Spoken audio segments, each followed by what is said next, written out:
नमस्कार।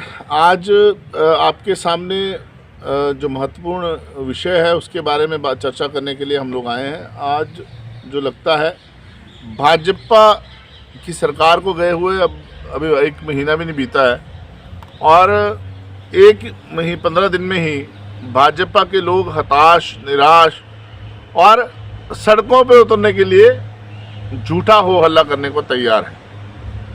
जिस तरह से लोगों ने इनको सबक सिखाते हुए हिमाचल प्रदेश की सत्ता से बाहर करने का काम किया है, वो महत्वपूर्ण कड़ी है।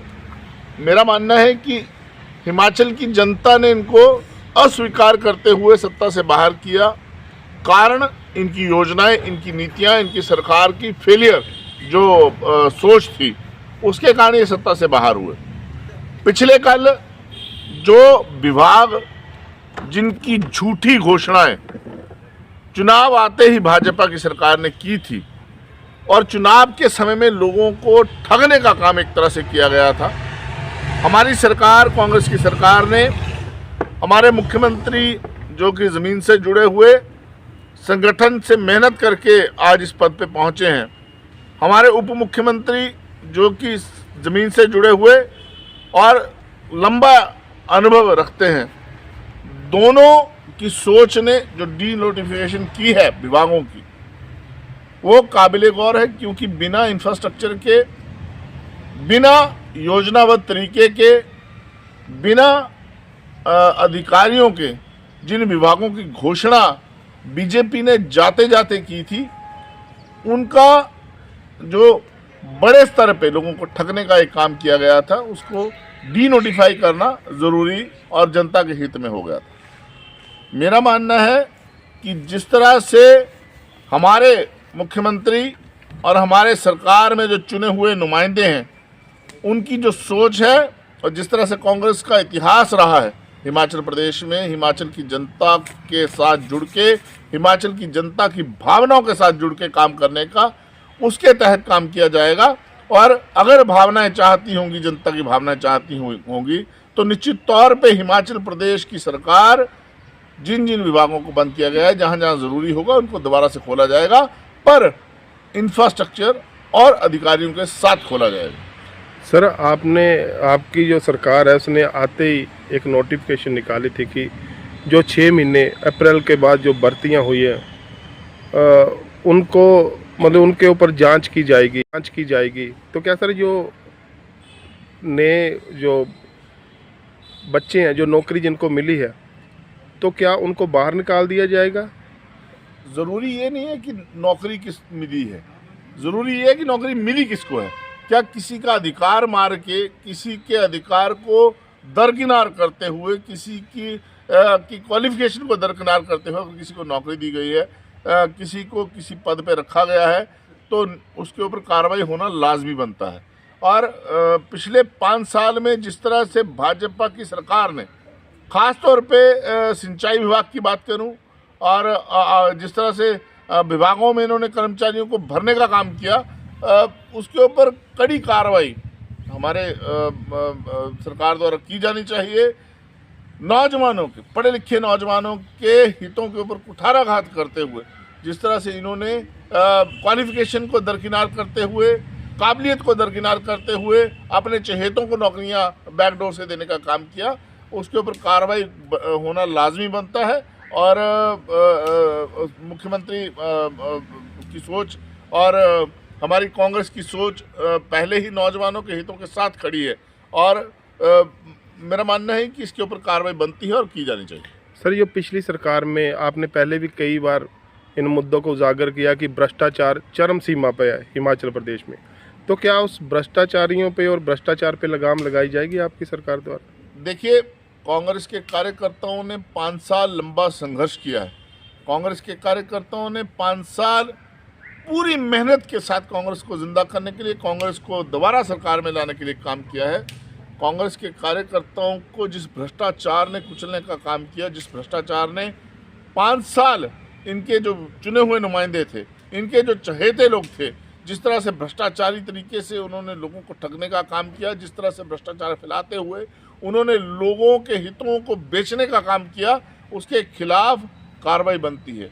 अगर कांग्रेस सरकार एक कार्यकर्ता आज मुख्यमंत्री बना है, एक कार्यकर्ता आज विधायक बना है, काफ़ी विधायक ऐसे हैं जो कार्यकर्ता के तौर पे काम कांग्रेस में कर रहे थे, अगर आज एक कार्यकर्ता की आवाज़ को नहीं सुना जाएगा तो ये एक गलत बात होगी। कार्यकर्ता चाहता है कि जो भ्रष्टाचार 5 साल फैलाया गया सख्ती से उसके साथ निपटना चाहिए, और भाजपा ने जिस तरह से लोगों को ठगने का 5 साल काम किया है उसको बेनकाब करते हुए लोगों के सामने सारे इनके काले चिट्ठू को खोलना चाहिए। सर, आपने अब जिस विधानसभा क्षेत्र से आप आते हैं उसके कई मुद्दे आपने उठाए थे, जिसमें वन माफिया के थे, अंदर की भूमि से अवैध खनन था, सरकारी भूमि पे कब्जा था, कई ऐसे मुद्दे थे जो आपने उठाए थे। तो आपने उस समय ये बोला था कि जब हमारी सरकार आएगी तो इन मुद्दों के ऊपर कार्रवाई भी करवाई जाएगी और जो भी कर्मचारी इसमें संलिप्त पाया गया उसके ऊपर कठोर कार्रवाई होगी। तो क्या अब वो कार्रवाई इस सरकार में होगी अगर वो गलत पाई गई? सर, व्यवस्था बदलने के लिए कांग्रेस सरकार बनी है। जो काम 5 साल में इंदौरा क्षेत्र में, मेरा मानना है पूरे हिमाचल प्रदेश में इस तरह से बड़े घपले नहीं हुए होंगे जितने इंदौरा क्षेत्र में हुए। गाय के नाम पे लोगों को ठगने का काम इनके नुमाइंदों ने किया, और गाय के नाम पे इन लोगों ने जो विभागों से पैसा था उसको खाने का काम किया।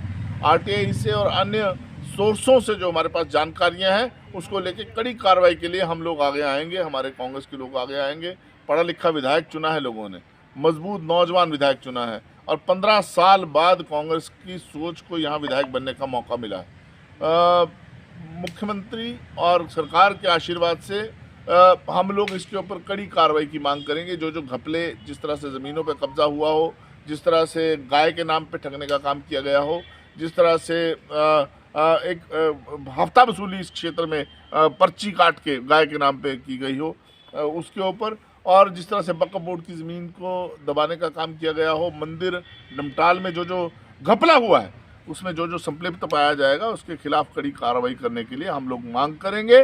कांग्रेस का एक कार्यकर्ता मांग करेगा और हमारा पढ़ा लिखा विधायक, मजबूत विधायक इस चीज़ के खिलाफ काम करवाने के लिए आगे आएगा। इंदौरा क्षेत्र को नए तरक्की के रास्ते पे ले जाने के लिए, नए आयाम स्थापित करने के लिए विधायक काम करेगा, और कांग्रेस का एक एक कार्यकर्ता गलत को रोकने के लिए काम करेगा, अच्छे कामों के लिए आगे आएगा। सर, एक अंतिम प्रश्न, जब से यो पुरानी सरकार थी, भाजपा की सरकार है, जब से वो तब्दील होगी और कांग्रेस ने हिमाचल में अपनी सरकार बना ली है, तो कई जगह पे चौराहों पे अब ये चर्चा होने लग पड़ी है, उनके कार्यकर्ता हैं, जब कई ऐसे बंदे हैं कि ये सरकार ज़्यादा दिन टिकेगी नहीं और जो वीरभद्र जी का जो परिवार है वो शायद भाजपा में मिल जाएगा। तो सर, इसके लिए आप कृपया बता दीजिए कि क्या मतलब इसका आंसर देना चाहते हैं? क्या भाजपा सही बोल रही है जब वो झूठ बोल रही है? सर, देखिए, पहले ये कहते थे कि इनके विधायक नहीं जीतेंगे, विधायक जीत गए। अब ये कहते हैं कि इनकी सरकार नहीं चलेगी। बता दीजिए कि क्या मतलब इसका आंसर देना चाहते हैं? क्या भाजपा सही बोल रही है जब वो झूठ बोल रही है? सर, देखिए, पहले ये कहते थे कि इनके विधायक नहीं जीतेंगे, विधायक जीत गए। अब ये कहते हैं कि इनकी सरकार नहीं चलेगी। ये इनका काम है कहना, बोलना। मुझे लगता है कि सरकार अब लंबे समय तक चलेगी, कई वर्षों तक भाजपा वापस नहीं आने वाली। और चौराहों पे चर्चाएं कई किस्म की होती हैं, इनको अब चौराहों पे हमने छोड़ दिया है। चौराहों पे चर्चा करें, चौराहों पे ख्याली पुलाव पकाएं, चौराहों पे बैठ के गालियां कांग्रेस को देनी है तो देते रहें, इनका यही काम है। इन्होंने झूठ फैलाने का काम किया। और दूसरी बात, आपने कहा माननीय पूर्व मुख्यमंत्री राजा वीरभद्र सिंह, जिन्होंने हिमाचल प्रदेश को एक नया आयाम, तरक्की के नए रास्तों पर ले जाने का जिन्होंने काम किया, हिमाचल प्रदेश के निर्माता जिनको कहा जाता है, उनका परिवार कांग्रेस को छोड़ जाएगा। ये एक बात वही हो गई कि हिमालय पर्वत यहाँ से उठा के आप तमिलनाडु में ले जाओ, आप धौलाधार की जो पहाड़ियाँ श्रृंखला हैं उनको यहाँ से उठा के श्रीलंका में स्थापित कर दो। भाजपा वाले कर सकते हैं, बातों बातों में कुछ भी कर सकते हैं। 5 साल ये बातें करें, अगले चुनाव में देखेंगे क्या होगा क्या नहीं होगा। अभी 5 साल आप ख्याली पुलाव पकाना चाहते हो, ख्याली रोटियां खाना चाहते हो तो खाते रहें। इनको चौराहों पे अब छोड़ा है, ये चौराहों पे अपने 5 साल का जो लेखा जोखा है उसके बारे में भी चर्चा करें।